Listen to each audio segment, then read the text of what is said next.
बहुत बहुत स्वागत है मुख्यमंत्री जी आपका। जब 100 दिन पूरे हुए थे तब पांचजनी ने आपसे बात की थी और आपने बताया था दिल्ली के विकास की जो तस्वीर है और सतही तौर पे देखें तो धरातल पे वो दिखाई भी दे रही है। लेकिन इस बार अभी क्योंकि बारिशों का मौसम गया है, विशेष तौर से यहाँ काफी मीडिया कर्मी बैठे होंगे, इलेक्ट्रॉनिक मीडिया के लोग ज्यादातर होंगे, उनको जो है काफी परेशान होना पड़ा क्योंकि जब भी दिल्ली में बारिश होती थी तो उनके लिए बेस्ट विजुअल होते थे मिंटो रोड और आईटीओ पहुंच जाओ।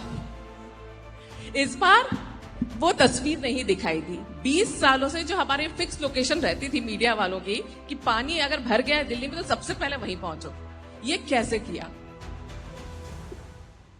देखिए, जो लीगेसी पॉइंट थे दिल्ली के, जहां वर्षों से पानी भरता था, 15 साल वाली सरकार भी आई और चली गई और 11 साल वाली सरकार भी आई और चली गई। कभी किसी ने उस और ध्यान ही नहीं दिया। हर बार अखबार की फ्रंट पेज की फोटो मिंटो ब्रिज पानी में डूबा और वो बस जो मात्र 1 फुट नजर आती थी वो वर्षों तक हम सब ने देखी। इस बार वो नहीं यदि दिखी या इस बार वाटर लॉगिंग के पॉइंट्स लोगों को खोजने पड़े तो मैं इस बात का श्रेय उस टीम वर्क को देती हूं जिन्होंने मन से ये तय किया कि दिल्ली को वाटर लॉगिंग से बचाना है। और शुरुआती दौर में ही हमने वो दिल्ली के सभी पॉइंट्स आइडेंटिफाइड किए कि दिल्ली में कितनी जगह पे वाटर लॉगिंग होती है, उसके नोडल ऑफिसर्स बनाए और एक एक उस पॉइंट पे काम हुआ, उसका समाधान खोजा गया, उस समाधान को इम्प्लीमेंट किया गया और जिम्मेवारी तय करके, मतलब मिंटो ब्रिज जैसी जगह पे मैं खुद 4 बार गई कि वहां पर कैसे है और बारिश नहीं थी तो हम लोग पानी के टैंकर लेके गए। वहां पे लगातार 5-6 पानी के टैंकर से पानी डाला गया, ये समझा गया कि बारिश आएगी तो ये कितना इफेक्टिव हो पाएगा। तब पहली बार में नहीं हुआ, दूसरी बार में दिक्कत आई, तीसरी बार में उसके आउटफॉल पे काम हुआ और चौथी बार में जाकर के वो इफेक्टिव हुआ। तो ये एक डेडिकेशन थी कि भी इसे रिजॉल्व करना ही है। और आज दिल्ली में आपने मीडिया कर्मियों की बात कही तो उनको दौड़ के जाना पड़ता था कि बारिश आ गई भैया, आधे घंटे के अंदर अंदर विजुअल ले लो, नहीं तो पता चलेगा सब पानी निकल जाएगा और कोई विजुअल नहीं मिलेंगे। तो ऐसी दिल्ली को थोड़ा सा बेहतरी मिली है। 100% हुआ है ये मैं नहीं क्लेम करूंगी, परंतु पहले से बहुत सारे पॉइंट्स को समाधान मिला है और आने वाले वर्ष में इसे पूरा समाधान मिले, ये हमारा प्रयास रहेगा। और इस बार मुख्यमंत्री जी को लोगों ने देखा है ऑन ग्राउंड, हालांकि पहले भी देखे गए हैं, लेकिन जब इस बार मुख्यमंत्री ऑन ग्राउंड हुई तो जैसा उन्होंने खुद बताया कि मीडिया कर्मियों को भागना पड़ा कि विजुअल चले जाएंगे, तो इसके लिए तो तालियां बनती हैं। देखा जी, यमुना की अगर हम बात करते हैं, इस बार भी बाढ़ आई है, गाद वहां पर हुई है, लोगों को थोड़ा विस्थापित करना पड़ा, ये भी एक बहुत गहरी समस्या है। और दिल्ली के अगर हम बात करें तो विकास की राह में एक बहुत बड़ी चुनौती भी है। तो इसको लेकर किस तरह की योजनाएं हैं, उसकी संरचनात्मकता को लेकर या उसको समाधान को लेकर उसके? देखिए, दिल्ली में एक बहुत बड़ा बदलाव जो इस 6 महीने में हुआ है, हमने आते ही सबसे पहला एजेंडा रखा था डीसिल्टिंग।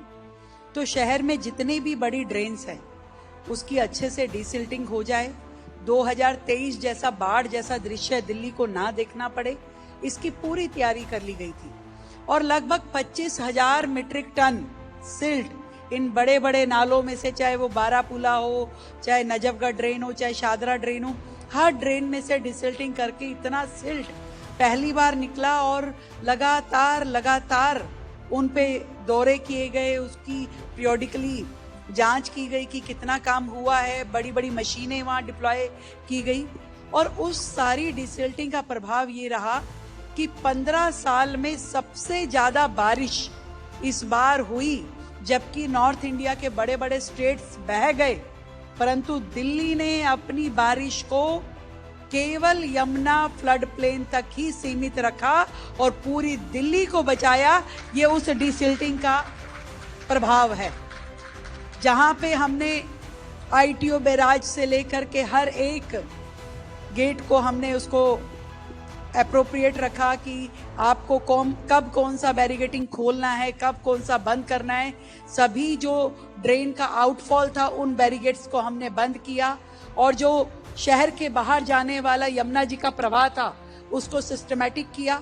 तो इससे जितना हथनी बैराज से हमें पानी मिला उतना ही दिल्ली के बाहर भेजने का रास्ता सरकार ने चालू रखा, और केवल यमुना फ्लड प्लेन में पानी भरा, जो कि यमुना का नेचुरल राइट ऑफ वे है और वहां पानी आना लाजमी था।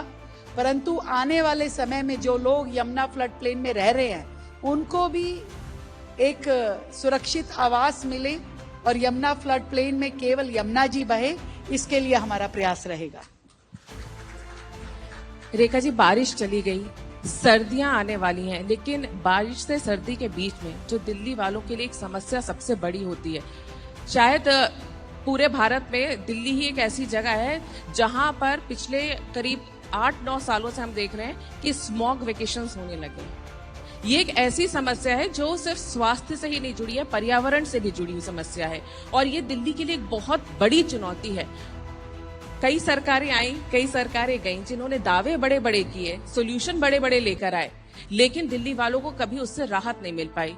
कभी पराली पे दोष, कभी दूसरे राज्यों पर दोष, लेकिन समाधान कुछ नहीं। इस बार ये आपके लिए एक बहुत बड़ी चुनौती, क्योंकि दिल्ली वालों को बहुत उम्मीदें हैं। आपने अपनी बात में ही तृप्ति जी कह दिया कि सॉल्यूशन बड़े बड़े लाए, पर वो सॉल्यूशन केवल प्रेस कॉन्फ्रेंस में, सोशल मीडिया पे, अखबारों के पेजेस पे और पब्लिसिटी फ्रंट पे ही दिखाई दिए। कभी ये जितनी समस्याएं आपने गिनवाई है, वो चाहे एयर पॉल्यूशन की बात हम करें, यमुना सफाई की बात करें, कूड़े के पहाड़ की बात करें, हर एक इस लीगेसी प्रॉब्लम को लीगेसी बनाए रखने में पिछली सरकारों का बहुत बड़ा योगदान था। कभी उस समस्या का समाधान हो कैसे सकता है, ना सीरियस थॉट थी, ना कॉन्क्रीट विजन था। इस बार हमने एयर पॉल्यूशन जैसी समस्या का बेहतर समाधान देने के लिए पहली बार दिल्ली सरकार की ओर से डस्ट मिटिगेशन प्लान पहली बार आया सरकार ने, जिसमें कि डस्ट पार्टिकल जो हवा में हैं, हर प्रकार के उनके समाधान क्या क्या हो सकते हैं। और पिछले 3-4 महीने से ही हम उसके काम पे लग गए। हमने 1000 वाटर स्प्रिंकलर्स डिप्लॉय करने का प्लान बनाया है, जो कि पूरे शहर में चलेंगे और आपके डस्ट पार्टिकल्स को सेटल डाउन करेंगे। जितनी दिल्ली की हाई राइज बिल्डिंग है, हर हाई राइज बिल्डिंग पे स्मोक टावर लगना कंपलसरी कर दिया गया है। सभी सरकारी बिल्डिंग्स पे स्मोक टावर्स लगा दिए गए हैं। आप पैसेजेस में जहाँ पे इलेक्ट्रिक पोल है सड़कों के ऊपर, वहां पे मिस्ट स्प्रे उसका काम किया गया है।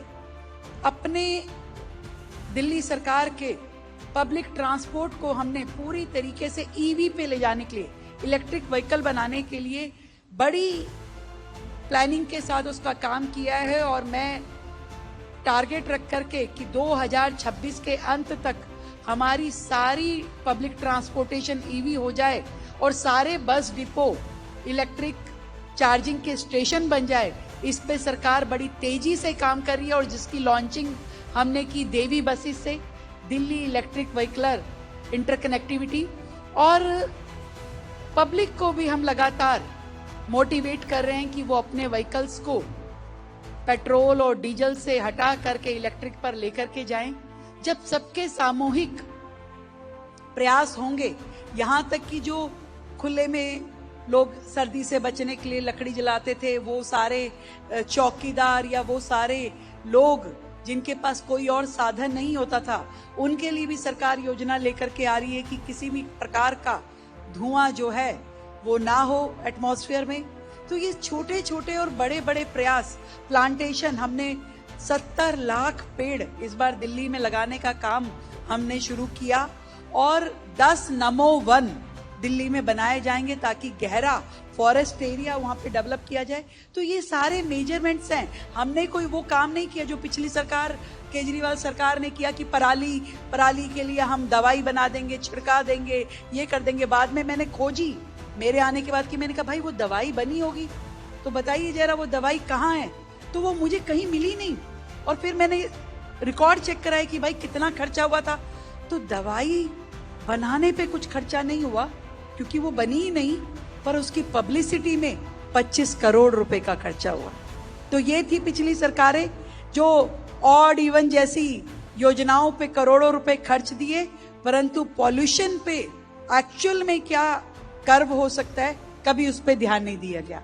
पर मैं दिल्ली की जनता को विश्वास दिलाती हूँ कि यहाँ सरकार मुस्तैद है और अपनी जिम्मेवारियों को पूरी तरह निभाने का काम, आपके लिए स्वच्छ हवा लाने का काम दिल्ली सरकार करेगी।